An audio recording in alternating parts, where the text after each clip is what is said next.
Termasuk buzzer-buzzer misalnya kan? Urusan kita sekarang, kita fokuskan kepada para buzzer. Sebab ketika muncul berita sumbangan akidi ini, para buzzer itu menggorengnya menjadi isu sara yang bisa mengancam persatuan bangsa. Mereka kembali mendengung-dengungkan slogan kosong yang sering sekali mereka gembar-gemborkan untuk mendiskreditkan kelompok yang kritis kepada pemerintah. Urusan kita sekarang adalah buzzer-buzzer level 4, seperti Denny Siregar dan Ade Armando. Dua pentolan buzzer ini punya program sendiri di Cokro TV. Sebagian Anda mungkin ada yang sempat menontonnya, tapi banyak juga yang tidak mau menonton karena tahu isinya pasti provokasi. Denny Siregar membuat konten dengan judul Sumbang 2 triliun Etnis Tionghoa Cinta Indonesia. Perhatikan ya, dia menggunakan kata Tionghoa Cinta Indonesia. Ade Armando bagaimana? Seperti biasa, dia membuat konten dengan judul yang sensasional. Dia membuat judulnya begini, Kedermawanan Keluarga Akiditio dan Kebencian pada Tionghoa. Ini langsung ya, dia langsung menghadap-hadapkan. Kalau tadi Denny Siregar hanya bicara tentang betapa etnis Tionghoa itu cinta Indonesia. Seakan Allah yang katakan begini, hey, dalam kehidupan kamu secara sosial itu, ya, secara sosial, secara komunal, ketika kamu kumpul dengan siapapun, ada sesuatu yang sangat penting. Diseakan Allah ingin menekankan kepada kita dalam kehidupan kita berinteraksi, hati-hati, ada sesuatu yang penting yang butuh kewaspadaan, ada sesuatu yang penting yang harus kita teliti. Jelas ya? Judul yang dibuat Ade Armando saja kita sudah tahu kemana arahnya. Dia langsung menghadap-hadapkan etnis Tionghoa dengan pribumi antara muslim dan non-muslim. Ini sebuah isu yang sangat-sangat sensitif. Saya yakin etnis Tionghoa sendiri pasti tidak suka, malah mereka ngeri dengan permainan berbahaya yang dilakukan oleh Ade Armando ini. Mereka tahu loh, di Indonesia ini berkali-kali terjadi kerusuhan rasial. Jadi tolong dong, mestinya tidak dibangkit-bangkitkan lagi dalam situasi semacam ini. Situasi yang saya gambarkan, masyarakat kita seperti rumput kering yang tinggal di satu pantikan saja itu mereka bisa terbakar semuanya.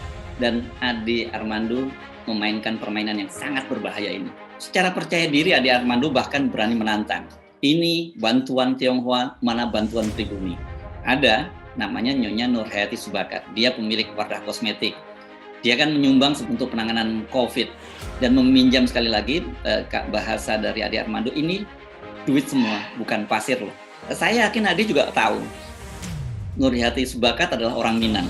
Ini satu kampung dengan Ade Armando. Yukhadi'una Allah walladzina amanu. Maka cara mengartikannya, mereka berusaha menipu, mengelabui Allah dan orang-orang beriman. Ya. Mereka berusaha, ini baru usaha. Kalian berusaha nipu Allah dan orang beriman. Oh, katanya beriman pada Allah, katanya beriman pada hari akhirat. Nah, nipu kamu Yance.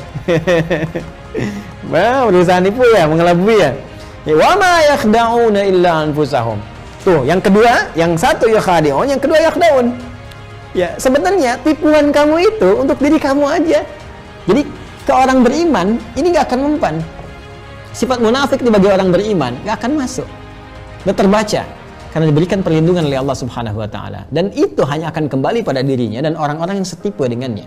Wa ma yash'urun, tanpa mereka sadari.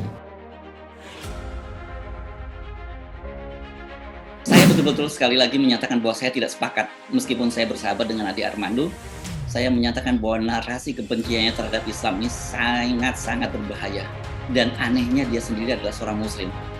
Sama halnya saya juga tidak sepakat dengan ketika sahabat-sahabat saya yang berada di kubu kritis terhadap pemerintah membuat narasi memecah belah, membuat isu mempertentangkan antar etnis dan agama. Ya, termasuk buzzer, hati-hati tuh, buzzer juga. Itu masuk kategorinya tuh. Jangan jadikan profesi ya, tobat ya, yang nonton ceramah ini hidayah. Saya berdoa, ya Allah berikan hidayah jadi keluarga kami, di saudara kami mendapatkan yang halal ya. Tetapi saya mengingatkan, berlakulah adil sejak dalam pikiran. Kalau kebetulan Anda beragama Islam, Anda seorang muslim, ada sebuah ayat yang mengingatkan agar kita tetap berlaku adil sekalipun dengan musuh kita. Adil itu dekat dengan takwa. Itu bunyi ayatnya. Luar biasa bukan?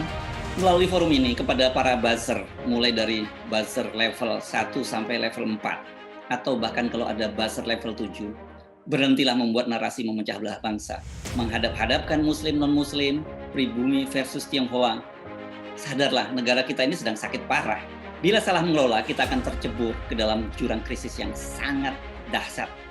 krisis multidimensi, krisis kesehatan, krisis ekonomi, krisis fiskal, krisis moneter, dan yang lebih parah lagi adalah krisis kepemimpinan.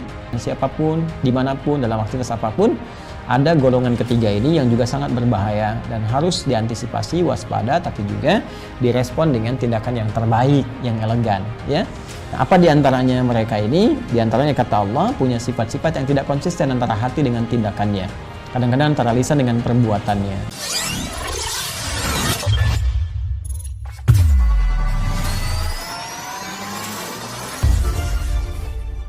Salah satu buzzer yang sejak awal getol memuji keluarga Akiditio adalah Ade Armando. Bahkan dosen ilmu komunikasi ini memuji etnis Tionghoa serta menyindir pengusaha muslim pribumi. Ini jadi satu contoh yang saya gunakan untuk menantang kelompok-kelompok muslim pribumi yang suka sekali menjelekkan Tionghoa. Saya akan bilang ini sumbangan pengusaha Tionghoa, mana sumbanganmu, ujar Ade Armando di kanal YouTube Cokro TV. Ade Armando mengatakan bahwa etnis Tionghoa selalu dijadikan musuh bersama oleh kelompok Islam. Dia akui keluarga Akiditio sebagai teladan. Mereka dijadikan musuh bersama kelompok-kelompok Islamis radikal yang bercita-cita menguasai Indonesia. Karena itulah saya senang dengan teladan keluarga Akiditio, tutur Ade Armando dikutip dari Vin. Cendekiawan Nahdlatul Ulama Ulil Absar Abdallah atau Gus Ulil mengaku jengkel dengan pihak-pihak yang membanding-bandingkan donasi Akiditio 2 triliun rupiah dengan donasi dari umat Islam kepada Palestina. Padahal donasi Akiditio hingga saat ini belum direalisasi. Publik menyebut keluarga Akiditio hanya ngeprank. Saya paling jengkel pada mereka yang menjadikan donasi Akiditio yang ternyata bohong itu untuk nyinyirin donasi bagi Palestina. Sekarang, mereka dilaknat Gusti Allah, tulis Ulil di Twitternya, Selasa tanggal 3 Agustus tahun 2021. Gus Ulil bilang bahwa orang yang membantu masyarakat itu perlu diapresiasi siapapun orangnya. Yang tidak boleh itu menjadikan donasi orang lain untuk menjelekkan pihak lain. Membantu untuk kemanusiaan itu bagus. Kita apresiasi siapapun pelakunya tanpa melihat latar agamanya. Tapi menjadikan bantuan sebagai alat untuk mengejek golongan lain yang beda pilihan politik ini tindakan jahat, ujarnya. Ini yang kemarin terjadi pada kasus bantuan Akiditio. Sedih. Pegiat media sosial Ade Armando menyindir pihak tertentu yang membulinya terkait donasi 2 triliun rupiah dari keluarga konglomerat Akiditio yang dinilai hanya bohongan atau prank. Menurut Ade Armando, prank 2 triliun itu tidak merugikan orang. Dia pun menyindir Gubernur DKI Jakarta, Anies Baswedan yang dianggap dipilihnya karena agama. Prank 2 triliun rupiah tidak merugikan siapa-siapa.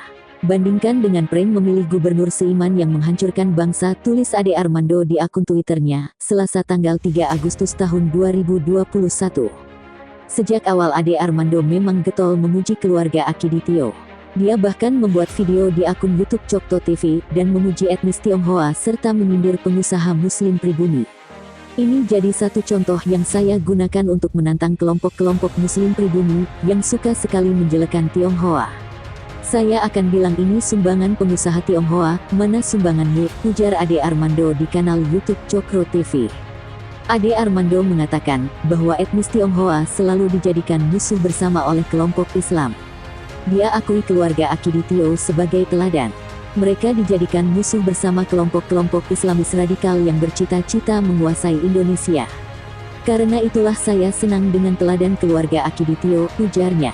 Sebagaimana diketahui, anak bungsu konglomerat Akiditio, Herianti ditangkap pihak kepolisian Polda Sumatera Selatan terkait janji hibah uang sebesar 2 triliun rupiah untuk penanganan pandemi di Palembang dan Sumatera Selatan.